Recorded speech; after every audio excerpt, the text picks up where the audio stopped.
আজ আমি তোমাদের সাথে একটা ইভিনিং স্ন্যাক্সের রেসিপি শেয়ার করব। এটা তোমরা বলতে পারো বুটের ডালের পকোড়া।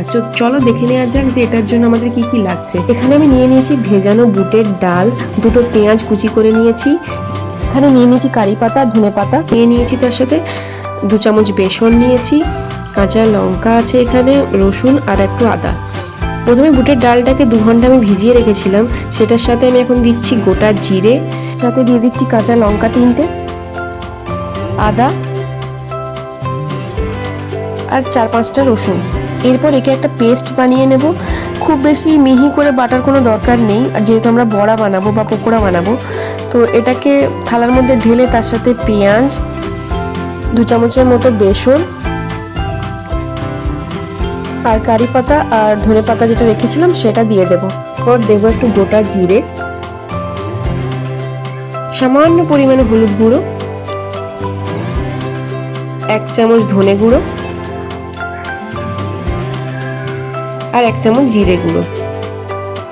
তার সাথে দিয়ে দেবো আমরা স্বাদ মতো নুন,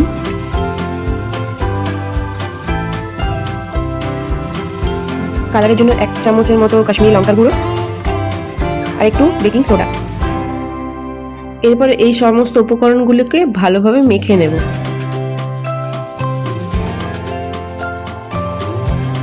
আসলে সন্ধে হয়ে গেছিল, তাই আলোটা একটু কম দেখাচ্ছে।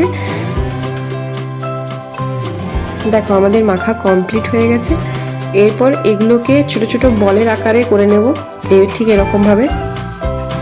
এরপর কড়াইয়ে তেল গরম করতে দিয়ে বড়াগুলোকে হাতের সাহায্যে একটু এভাবে চেপে নেব। এরপর তেল গরম হয়ে গেলে আস্তে আস্তে বড়াগুলো ভেজে নেব।